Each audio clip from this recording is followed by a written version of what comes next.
I love the result of this record. Well, you were saying this album are memories of my childhood. Yes. Well, you've done many songs on this album, 80s, from the 80s. Yes.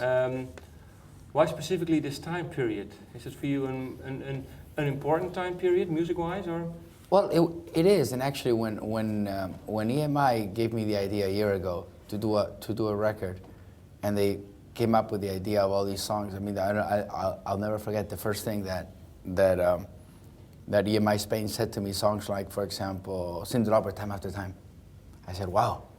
I said, yeah, I used to love that song, and I actually know Cindy because I worked with her. I went on tour with her in the U.S. in 1999, 2000. When I was with my English record. Yeah. So the fact when I heard Time After Time, Cyndi Lauper, I was like, wow. And then all these great ideas of all these great songs, and I was like, you know what? I like the idea a lot because those are the songs that I grew up with, kind of. You know, that I used to tape in my little. There was still no CDs. It was. I know. Yeah. It was tapes. So I love the idea, and then we actually incorporated a couple of other songs in there, a couple of songs that I wrote. Yeah.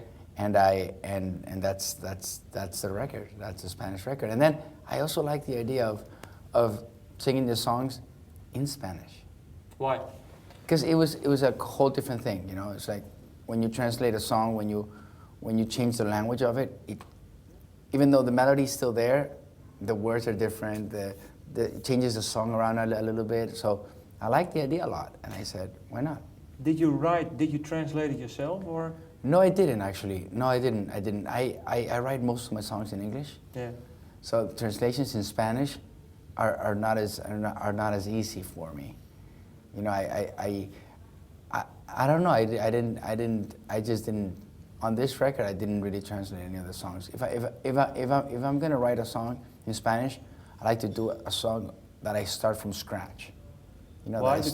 Because you have the feeling then? Yeah, because I have a better feeling than a song that's already been written, and for me to translate it wasn't that easy. It wouldn't be that easy, you know. But who did the translations for you? Actually, different people from EMI. You know, people that my producer Alejo Stivel put together. You know.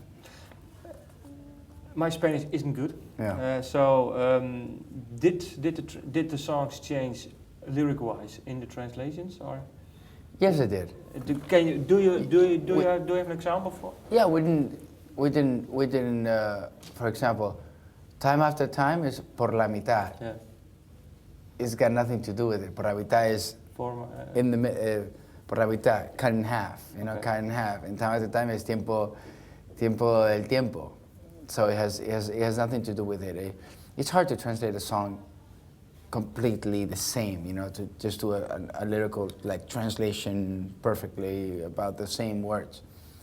So we just made it, of course, the meaning of the song similar, but not the actual exact. You know?